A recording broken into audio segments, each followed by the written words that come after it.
सुनाई। भाषा का एक महत्वपूर्ण अंश साहित्य भी होता है। साहित्य से ही भाषा की समृद्धि का आकलन भी होता है। उनकी एक कहानी है, उस कहानी के कुछ अंश मैं आपके साथ साझा कर रहा हूं आपके आनंद के लिए। इसका राजभाषा पखवाड़ा उससे सीधे कोई संबंध नहीं है, लेकिन हिंदी की ताकत का अनुमान आप जरूर उससे लगाएंगे और शायद वो कहानी आपको अच्छी भी लगे। विडंबना की बात यह है कि कहानी का शीर्षक हिंदी में नहीं है, लेकिन मैंने कहा आप लोग उस तरह के संकीर्ण हिंदी वाले नहीं है। कहानी का शीर्षक है बर्थडे। बर्थडे को हम लोग जिस तरह से बोलचाल में बोलते हैं बर्थडे, तो कहानी का शीर्षक भी वही बर्थडे है। एक परिवार में एक बच्चे का जन्मदिन मनाया जा रहा है। आप जरा लेखक किस तरह से उस परिवार की ऊहापोह का वर्णन कर रहा है उसका आनंद लीजिएगा। और अगर मुझे लगा कि आप इस बात को एंजॉय कर रहे हैं तो मैं इस कहानी को अंत तक ले जाऊंगा, नहीं तो बीच में कहीं जहां भी मुझे लगेगा कि आप दुखी हो रहे हैं तो आपके कष्ट को मैं और नहीं बढ़ाऊंगा, बीच में उसको मैं छोड़ दूंगा। स्वयं प्रकाश की कहानी बर्थडे। बड़ी मुश्किल से फुर्सत निकालकर श्रीमती बैजल ड्रेसिंग टेबल के सामने बैठ पाई हैं। उन्होंने सुबह मेकअप किया था और अब तीसरा पहर है। इस बीच एक बार भी आईने के सामने नहीं बैठ पाई। कोई और दिन होता तो बेस, फाउंडेशन, फिनिशिंग टच की ये चिरप्रिय क्रिया कम से कम 4 बार हो चुकी। आज स्वीटू का बर्थडे है और उनके शब्दों में वे सुबह से बैल की तरह खटती रही है। देह कुछ स्थूल हो चली है। पहले उस पर कसे वस्त्रों की शक्ति की सीमा तक कसेंगी बार बार। बाल झड़ रहे हैं पर उन्हें सुलझाकर फिर उलझाकर फिर सेट करके फिक्स कर देने से चल जाता है, नहीं तो स्विच लगा लेती हैं। चेहरा मोरा सुंदर है, ये नहीं चेंज करने पड़ेंगे। कौन से पहनेंगे अभी तय नहीं हुआ, वो साड़ी तय होने के बाद तय होगा और यहीं आईने के सामने ही तय होगा। मैक्स फैक्टर भी क्या रद्दी चीजें बनाने लगे हैं आजकल।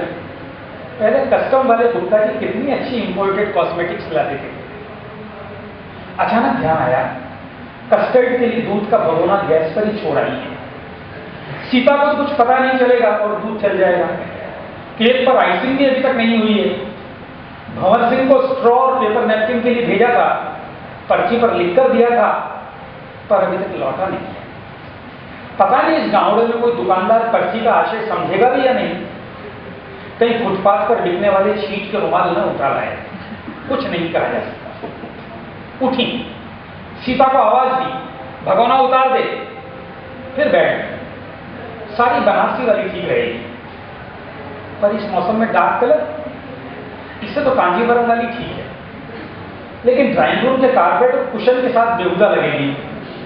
और आजकल वैसे लेडीज को जरा सी बात पर क्रिटिसाइज करने की आदत है और वे नहीं चाहती कि कोई उन्हीं की यहां आकर उनकी इंसल्ट कर जाए।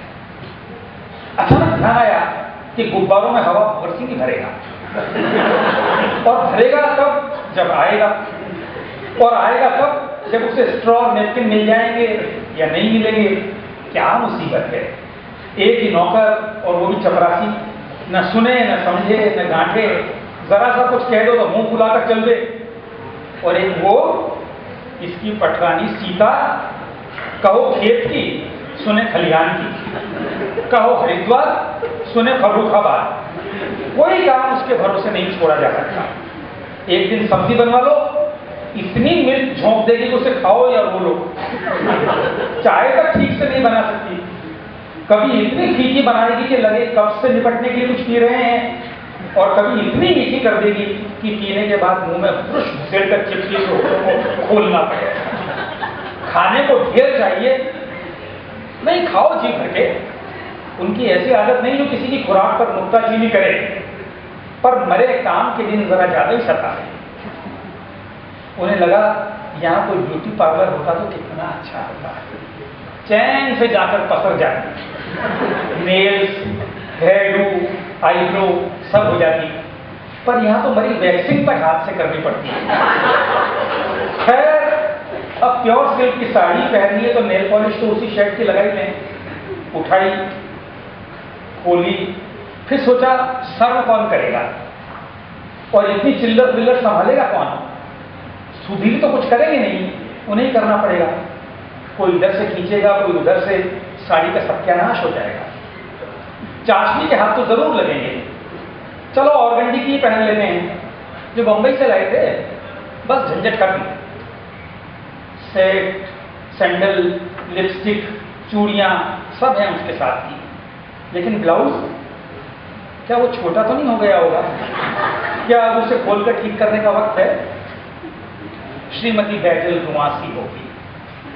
उन्हें लगा उनकी किस्मत ही खराब है, वरना क्यों सुधीर एनफोर्समेंट इंस्पेक्टर की इतनी बढ़िया नौकरी छोड़कर लेक्चरशिप में आते।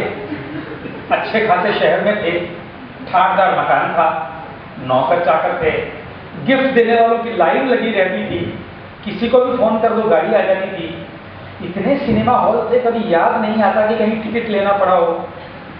सुधीर बताते नहीं, उन्हें तो अब भी शक है कि चिरंजीलाल बद्री प्रसाद वाले केस में सुधीर फंस गए थे।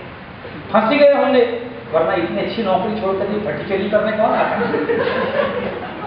सुधीर की यही बात उन्हें पसंद नहीं। एक दिन की छुट्टी नहीं ले सकते। इन्विजिलेशन ड्यूटी है तो क्या, सिक भी तो किया जा सकता है, उसमें मिलता ही क्या है।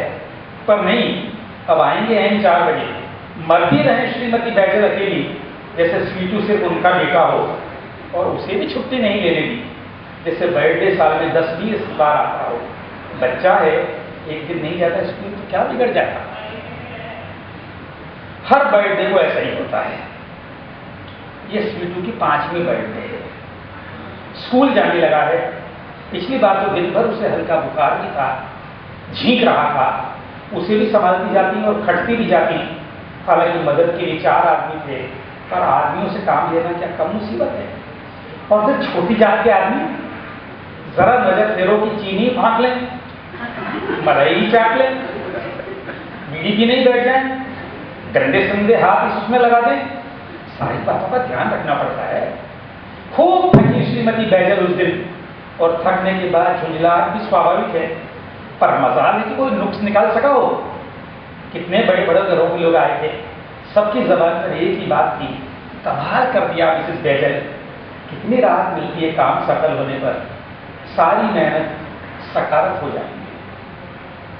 ये इस तरह से कुछ वर्णन चलता है और कुछ पार्टी वार्टी शुरू हो जाती है, बच्चे आ जाते हैं, पार्टी हो जाती है। काफी लंबा वर्णन है, तो मुझे लगता है कि इतना लंबा नहीं सुनाना चाहिए। अब श्रीमती बैजल छोटे छोटे उपहारों के पार्सल खोल खोल कर देखती जाती और उनका दुख बढ़ता जाता। याद रखिए, वो लेक्चरर की पत्नी है। पहले तो वो एनफोर्समेंट ऑफिसर की पत्नी थी, तो बड़े अच्छे उपहार आते थे। अब वो लेक्चरर की पत्नी है और वो बच्चे भी उसी तरह के आए हैं। उनकी बाह पर रक्तचाप नापक लगा होता तो वो हर पैकेट के अनावरण के बाद नीचे खिसक रहा होता। अधिकांश लोगों ने गोली चॉकलेट या सस्ते प्लास्टिक के खिलौनों से बला टानी, कुछ ने हैंडलूम या पॉलिस्टर के सस्ते फुटपाथ या कटपीस बेच थे, और कुछ गधों ने तो 2-2 ग्लूकोज बिस्किटों के पैकेट ही पतंग के बारे में बांधकर बच्चों के हाथ भिजवा दिए थे। ऐसे असभ्य टुच्चे जाहिल लोगों में आम अजीज श्रीमती बैजल। उन्हें अब भी ये पता नहीं चला कि वे लोग कौन थे जो पिछले वर्षों में स्वीटू के लिए महंगे उपहार लाते थे, और क्यों। सब छोड़ छाड़ कर सोफे की पीठ से सिर लगा, बाल खोल श्रीमती बैजल पसर गई, आंखें बंद कर ली। दर्द के मारे सर फटा जा रहा। तभी बाहर से किसी ने आवाज मारी, स्वीटू भाई। कोई भारी पुरुष पर श्रीमती बैजल की त्योरियां चढ़ गई। कौन है? सुधीर कौन है कहकर उठे, और अभी उठ भी नहीं पाए होंगे कि भीतर के कमरे से सरपट दौड़ता हुआ, हो चिल्लाता हुआ स्वीटू निकला और उनके सामने से पूरा ड्राइंग रूम दौड़कर पार करता हुआ बाहर निकल गया। सुधीर उठे, बाहर गए, कुछ पल बाद वापस आए, बताया बनने हैं। कौन बनने? स्वीटू का तांगे वाला, स्वीटू के स्कूल का तांगे वाला। श्रीमती बैजल ने बगैर कोई प्रतिक्रिया व्यक्त किए फिर आंखें बंद कर दी। सुधीर बाहर गए, फिर भीतर आए, सहमते हुए से बोले, एक प्लेट लगवा दो। बीवी से सब डरते हैं, एक प्लेट लगवा दो। फुर्ती से उसी श्रीमती बैजल और ध्वनि चढ़ाकर बोली, बाहर ही भिजवा देती हूं। तभी बाहर से स्वीटू का उल्लास भरा हो बनने की पहलवानी हंसी और दो छोटे हाथों की, दो बड़े हाथों की सम्मिलित तालियों की आवाज सुनाई दी, जैसे पखावत संतूर की जुगलबंदी। श्रीमती बैजल किचन में गई। ये अंश जरा ध्यान से सुनिएगा। श्रीमती बैजल किचन में गई, एक प्लेट उठाई, देखा नहीं कि झूठी है ऐसा, क्या फर्क पड़ रहा है, मुसट्टा तो है, बिना बुलाए आ गया। एक एक करके मरे मन से प्लेट में सारी चीजें रखी, केक, वेफर्स, समोसा, गुलाब जामुन का मरतबा खाली पड़ा था। उन्होंने चखा तक नहीं चखी, सुधीर ने भी नहीं। जरूर सीता ले गई होगी भंवर सिंह के लिए। प्लेट खाली खाली लग रही थी, समोसा कुचल गया था और काला पड़ गया था, वेफर्स में आधे से ज्यादा चूरा था।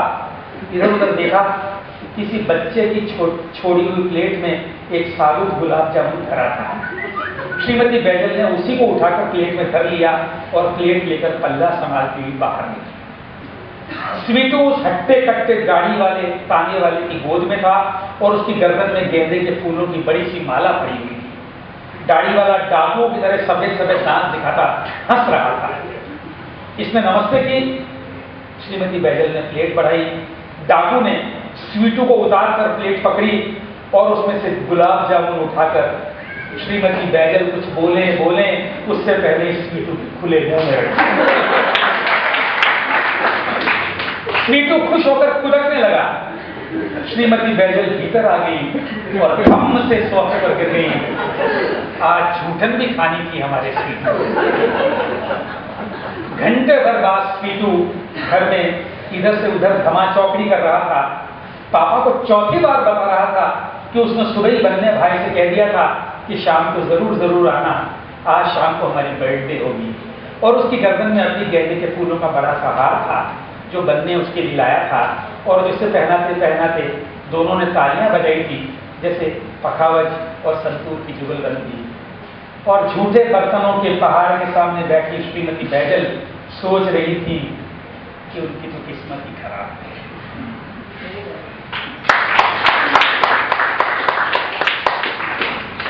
तो मित्रों, ये महेश जी के आदेश पर मैंने कहानी का अंश सुना दिया। आज का दिन मेरे लिए जितना आनंदप्रद रहा है उसका सारा श्रेय मित्रों भाई अशोक अग्रवाल जी को, हमारे सारे आदरणीय मंचासीन साथियों का और आप सबका है।